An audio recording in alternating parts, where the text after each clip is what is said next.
All right. Totally rewarding chats coming from World at Work in San Antonio. Still raining if you listen to as we keep going, even though this will be out a couple weeks. It might still be raining in 2 weeks for all we know, the way it's been going. I am here with Paul Ryman. How is it going, sir? It's going. You continue to do the opening. That's great. It is. I don't know why. I think you just know my pie hole will open, before yours. That's right. I just want to look pretty. You're looking good. Yeah. For those that are on YouTube, you can attest to whether he looks pretty or not. If you're not watching on YouTube, he looks fantastic. He looks amazing. Still in the bow tie. I will say, I don't know how you rock the bow tie all day long. I have to refresh it a few times, but since I have one more opportunity to speak on stage today, I need to look smart. Okay. I can't even look smart. So that's great. We are stoked to have Sam Reeves with us today. How's it going? Going great. I'm glad to be here. It's just I was hoping for some sun and some warmth in San Antonio, and it didn't pan out. Your hopes have been dashed. Yeah, they are not happening. Literally flooded away with kidding. the emergency alerts what we've been getting through the sessions, and everyone, you can tell when everyone looks, you're like, it's a different ring. Right. So Sam, give us your background so that we don't screw it up. Kind of your background and where you're at now, and we'll go from there. Sure. So I am the CEO and also the head of Great R USA in the United States here. And my background's a little bit like this. So I started in compensation 25 years ago. I worked at some large firms. I spent a lot of times cutting my teeth at Barclays and doing a lot of international compensation there across the globe, and then moved to BlackRock, which was a great transition. I did an acquisition of the company I was at, and it was a really interesting time because I got into a little bit more talent management and career architecture, and that kind of shaped my compensation outlook going forward. So something we can talk about today. Yeah. Awesome. So we start every session, and we're being consistent while we're here with a speed round of questions. So are you a coffee or tea person? More coffee. Yeah, I like coffee. That keeps me going. For sure. The follow-up question now that's coming, are you a coffee snob? No, I'm not a coffee snob. I'll drink just about anything. There you go. If it's brown, it's going down. That's right. That's correct. Good. Yes. Okay. Compa ratio or range and position? I like range penetration. Yeah. That wasn't even one of the options, Sam, but I like that you had range and position. That's because you said it backwards. Yeah. You said range and position. Oh. You confused it. Okay. Yeah. He corrected me. He did. Which 2 days in, that happens a lot. That's you don't know right. how many times I've been corrected. Same concept. Position and range not actually, the point being for me, not compa ratio. I really prefer not compa ratio. It's more translatable to people out in the market. Yeah, for sure. People know what you're talking about. It's like, okay, you're 50% the way through. They get it. All right, Paul, ask the next question because we have updated we're asking. Our language. So you are unencumbered for a weekend. If you have a partner, a spouse, they are with their friends doing something fun, and they want you to have a guilt-free, pleasure-filled weekend that you want. Yes. Are you choosing it to go roughing it, camping in the woods, or are you going to go find a nice posh resort?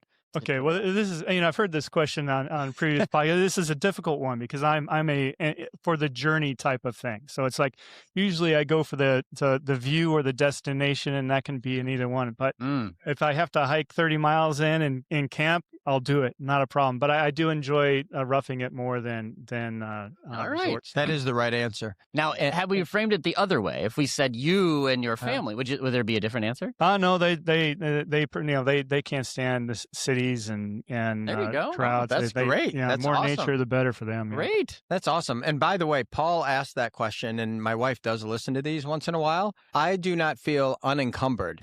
And that I'm cumbered if she comes with me. She's away doing something more fun. That was the point. That was the point. But I just want to be clear for my own well-being, Paul, not for anyone else's. The question was understood. I just wanted to make sure I didn't get called out as we go. Fair. So I know you travel a bunch, and now that you correctly answered the prior question, what is the place that you've been to on vacation that you think someone else should go? The best place you've been? I just got back from Japan, which was, I'm getting some jet lag right now, so I'll try to keep it together during the podcast. But a phenomenal place. I mean, the culture, the people. It's just and I did a lot of research there. I spent about a month in Japan, and so on comp and what really drives performance there. And it's just fascinating, what I learned. So great. Yeah, awesome. And then the really super one, are you a crunchy or creamy peanut butter? This is I'll do both, but I probably do creamy more than crunch. There you go. But, if you can't tell by the I'll do both, Sam is a consultant. That's right. That's right. And will answer to make sure all people are happy. That's right. That's correct. We don't want to segment the market. Yeah. So as you can... Are you an HR or talent leader trying to figure out how to have the biggest impact on your business and your people? Listen, you're busier than ever, but you're also under more pressure than ever before. The We're Only Human podcast has been running for over 10 years, helping leaders get a handle on these topics. I'm Ben Eubanks, the host of the show, and I started my career as an HR practitioner and executive. Now I run a research firm dedicated to exploring the trends affecting work and the workplace. We cover research from a practical lens, technology changes, compelling case studies, and more, so that you can get back to work and have the impact you've always wanted to. And we do it with some fun. Check out the We're Only Human podcast today. Let's just start and open with what were you looking forward to when you're coming here? And have you been here a day or two? Yeah, a couple of days so far. Yeah. So I came in, and but really the perspective on how the industry is looking at AI and how that's changing, because that's been an interesting evolution here at WorldatWork a couple of years ago, 4 years ago. I mean, everybody was just whoa, what is this? They're freaked out, and then they started slowly adopting, and then you started seeing it in software, and then now everybody's accepted it, and now the question is, okay, what's next? So it's a journey. I like to see how that it evolves. Yeah, I think 2 years ago, you might remember on our panel, I talked about, is AI a toy or a tool? That was the decision point. I think that question's been answered. It's a tool. Right. Now the question is, well, what kind of tool is it? Mm-hmm. Yeah. Is it a little tool? Is it the micro Allen wrench that only works to serve one problem, or is it the hammer you can do a lot with? Is it the Swiss Well, it's Army all knife, of them, right? I think they're learning, and also where they belong. I think is also, does my vendor do it for me? Do I use a third party? Do I do it myself? So I agree with you 100%. You said it much more professionally, Sam. I think there was an oh shit moment. Yeah, year, no kidding. 2-3 years ago of what is it, and now they're like, it is accepted. Yeah. How do I best use it for my workplace? And that to me is a different vibe that's happening here. Right. Did you get to any of the sessions? I spent some time on a few of them, and so it was interesting. I just came from one on merit pay, which was fascinating. So I'm seeing how things develop there. Okay. Yeah. I know you had a specific question. Well, one thing I've noticed, just because Sam being the U.S. CEO of Gradar, right? There's not much about EU pay transparency on the agenda, which I find fascinating. I think some of that's timing. I think many of us thought maybe that would be a past topic by now because of the deadline. It's not. Yep. But job evaluation is coming back. It's sort of a vibe, I've said, right? I myself, I would say, kind of poo-pooed job evaluation at one point in my career as being overly specific. I would love to hear your take on job evaluation using point factor methods. I called it the old way, but I think the old way is the new way again. But I'd love to hear your view on that. Yeah, exactly. So, it's always about right. Here's the consultant answer, right? It's about right fit. Whether you're using what style of job evaluation, whether it's classification method or point factor. But when you're looking at compliance with the EU Pay Transparency Directive, I mean, they want something that's robust. They want something that they can measure. And so that falls more into data-driven methodologies like what Gradar provides in the point factor model. So it comes down to this. I mean, if you build a structure, a job structure, and then you lay it over things, and then you see what fits and what doesn't fit, right? And then, there's some areas of the organization or countries across the globe where it's round, square peg, round hole, right? But you gotta try to make it fit. So it's either increase the size of that hole so the square peg fits in, or shrink the square peg, right? So the benefit of having a measurable technique like the point factor method is you can say, okay, how far is it away? It's what's the a good example is if you're thinking about how far is Paris from here? It's like, well, it's a long way. It's like, well, what does that mean? Is that 500 kilometers or, what? And then what if I'm walking, or what if I'm taking the bus or taking the train? There's a different answers. And so having that data-driven methodology helps you really dial in to what you need to fix to ensure that things are absolutely equitable. Yeah, it's a good point. I think what my aha moment was when I started using the language of P3+, right? Like, and I heard it come out of my mouth. I'm like, well, that you just said it differently, which is, well, that means I'm close. The job is close, but how close? Yeah. Right. I was just applying my judgment, whereas a point factor method. And the reason I wanted to bring it up is when we think about how AI is affecting kind of comp and comp tech, there's some things that AI is going to make really easy and maybe disappear. And there's some things that AI isn't. And sound methodology is one that AI can't replace, right? Like you got to tell it what to do. And point factor as a job evaluation method is a methodology. And it's like, that's something that AI doesn't make disappear, right? Like the robots aren't going to know how to do that. They might apply it. There's AI use cases for putting that to work. Yeah. But what are the right factors? How do we think about them as something that's AI resilient? Yeah, exactly. Well, we'd like to hope it's AI resilient. I mean, the future will tell. But right now, as far as the EU directive, I mean, they want a human really looking at things. I mean, humans determining human pay and fairness. And so it's important to take that along. But as far as elaborating on the importance of job evaluation, I think that is becoming more and more important now than ever, because just there's just tons of jobs are being created and destroyed on a regular basis and evolving. So like, how do you keep up with this? You have to have a way to kind of look at this over and over again. Yeah, that's a good point. I think there's more. Thanks. Just I've worked with Philippe a while now from Kinto. He's decided to mute me for part of it. Yeah, that's right. Like that, I don't know if that was his own doing or that was Paul giving him a signal on the side while I wasn't looking. Oh, Paul did it. Paul, I just looked over. He said Paul reached over and has now figured out how the soundboard works. I think it's I think it is cool that there's the point factor and then to be able to adjust. Like I think that human thing, we actually talked about it earlier. There are some companies where a graphic designer has more value and less value as you go. And so being able to have a starting point.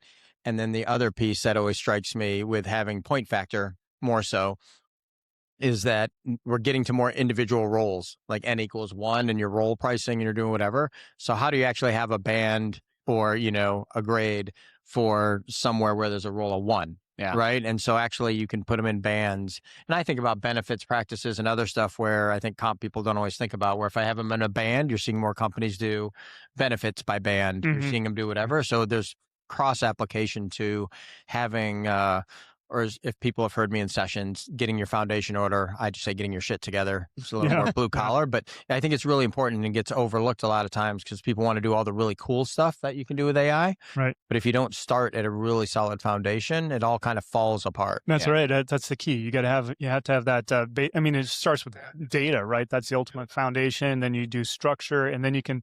The whole thing with AI is we want to get strategic, right? We want to stop doing the tactical stuff and elevate our profession. Sure. So I think it'll allow us to get there, especially with the right systems. Yeah. Do you have any take on the EU PTD? I'm kind of curious. And are you seeing that translate back to the U.S. companies? Because I'm with Paul. There's a couple people here that are in the pay equity space, but other than that, there are actually less sessions this year than last, and probably those that aren't in some compensated way being, driven. So, not from a demand. Are you seeing that really be the case in the U.S.? Because you have an interesting tie with Philip into Germany and what's going on in the actual, Great R, for those who don't know, is a German-based or founded company. Side question, do you think Philip in the background should get a new Millennium Falcon? Because he's had the same one in his background for a long time. I watch all the Star Trek. They seem to be the same one in each episode. I guess that's true, but we got to get him a new Lego set or something. You're very sensitive to the background. Well, it's just Sean? With Philip. That is funny though. That is great. So are you seeing like I felt like for a while Europe started, the US started to follow, and now I feel like they're separating again on paths a little bit, despite the fact that some of the EU companies are kicking the can down the road Yeah. on the deadlines. Well, I think the philosophy is sound. I mean, what they're trying to achieve in pay fairness and so forth, and understand. I mean, the whole world is trying to do that. We're trying to get more transparency, and I think that's the right path. Now, the EU, I often think of the EU. They're big philosopher type people, right? So yeah, they go, what's the place that they want to get to, and then they say, oh shit, it takes a long time. It's really tough getting there. Then they lose, and as they start putting things to the steps.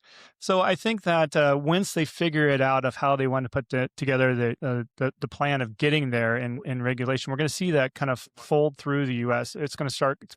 I suspect it's going to go through Canada first, hit California, and then slide right on through to the East Coast. Yeah. I think part of the challenge too. I have my extended family over every Sunday night, and if I ask the question, okay, it's time for dinner, what do you want? It takes a long time to get to an answer, right? And that's the EU PTD in a nutshell, right? Like we all agree we want dinner, but now everybody gets to weigh in on what they want for dinner. It's going to take a while, right? So I think that's the dynamic, the political, cultural dynamic of every country now moves at its own pace. Like it's not a federalized implementation, which, being US me, I guess, like I didn't realize that at first. Like this is going to take forever to get through the political systems, the social systems in every country. I think the political, but also there's really one way to fix pay equity, right? And so I step back, right? I mean, I know there was one company that reduced pay for men to fix pay equity, and that went as well as you could imagine. It would go. So in general, though, it's a cash plus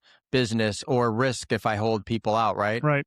And where we are in the world right now in the economy, economically, I see a little conspiracy theory-ish. I see some of the countries pushing back because if I need to go fix this mandatorily, I'm going to put a financial burden on the companies that are in my country. And how's that going to bear out for me? And so if I slow this down and hopefully the world catches up, I think that's a little piece of it when you look at what's going on. I think that's a good bet. But the thing is that economic pressures aren't going to go away anytime soon. I mean, they were talking a lot. In the next 5 years are going to be tough for EU and just about demographically. I mean, we're just talking. So are you seeing more American companies use the point factor? Where are you seeing the growth? Because since with your Gradar hat on, so really, what helps is when I specialize in multinationals, and so if we're looking at multinational companies that have a significant presence in the EU or plans on that growth, then I usually recommend them getting on more of a data-driven methodology like Gradar in the point factor method. But of course, if this is a U.S. company and they're small, they're agile, maybe the classification is just fine for them to start out with, and then they as they grow up or get more complex, then you worry about it at that time. Yeah. So any sessions before we get to wrapping up? What are you looking forward to the rest? Are you here through the rest of the show? Yeah. Right? I'm definitely going to be here tomorrow and I'm flying out to the next thing. So, but I'm really interested in more seeing how the technology and looking at my partners here and meeting with my friends and so forth. And the sessions are always excellent and they're great, but unfortunately I just don't have my team here this year to attend all of them. Yeah, it is just real quick for those who will attend Nashville in the future, right? Like, don't judge the conference just on the agenda, and don't judge the conference just on the expo hall, and don't judge the conference just on the attendee list. The combination is what makes it work. So you just made a kind of an important little point. Like, you didn't come here to necessarily sit in every session and try to learn it all. You came here to network with others in the ecosystem that you can play nice with. Well, that's that's the big thing. I mean, talking to people. I mean, I think that's one thing that'll never go away. I mean, seeing you guys here is great, and just fostering relationships face to face. I think is a big piece of conferences. I do love that WorldatWork is recording a lot of these sessions because there's a lot that is really interesting that I don't want to miss out on. So I'll be definitely looking at those in the following week. Totally, it's definitely the world's going to struggle getting paid if something happens in San Antonio because there's 2,000. Yeah. It's the community, right? It's 2,000 of us in one spot, so there's value to the quickness with which you can have lots of conversations. Right. In a place like this. I know you said you've enjoyed all your sessions, over the years, so you haven't been to any of mine. So I need to get you to at least one at some point in time. We always end with, and you have a unique perspective now that you're repping both of those and with your background, if you could automagically solve one thing in HR, what would you solve? Yeah, and this is a good one. And I had I was thinking about this ahead of the show, and I was trying to figure out something. But the big thing is that look, what could we do? We could do it. Fix one thing. Well, I think that a way one thing that's super broken, and I think and compensation professionals kind of miss a lot, is the lack of quality communication around the organization. If every organization I work with, if they have a communication problem, they're messed up. I mean, managers have to understand how to communicate to their subordinates about what needs to be done for performance. Performance management program needs to be trusted, and people need to train on that. The compensation programs and benefits need a regular communication for those new hires and so forth.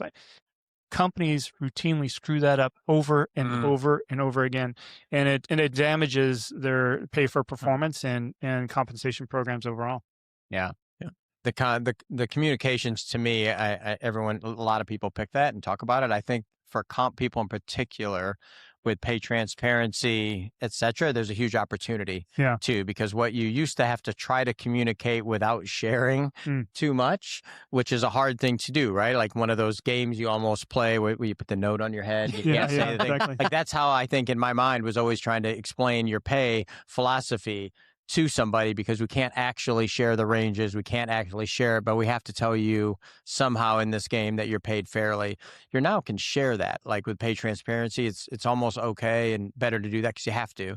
So I think there's a huge opportunity on the comm side. Yeah, I think that if there's a clear map going forward, so people can know their career progression, that clear communication can really help engagement and performance retention overall. Yeah, and I think you can't start with just what's required from pay transparency. Just like, I know that's not what you were saying, but like if people aren't educated and enabled on why this even exists to begin with, right? Like then you're starting from behind. Like if you're starting again, you didn't say this, but if you're starting with, I have to show you your pay range. Here's your pay range. You've lost. That's right. Exactly. Right? Sure. Why do we have pay ranges? Where does it come from? Why do we think about it that way? Exactly. Right. But you can share that now, which is cool. Correct. Thanks so much for taking time. I know you came from Japan. You're here trying to maximize all your time out there, and you either chose or were voluntold to spend time with us. So I really appreciate you taking time out. That was great, guys. I really appreciated the conversation. Thanks. Yeah, super. Thanks.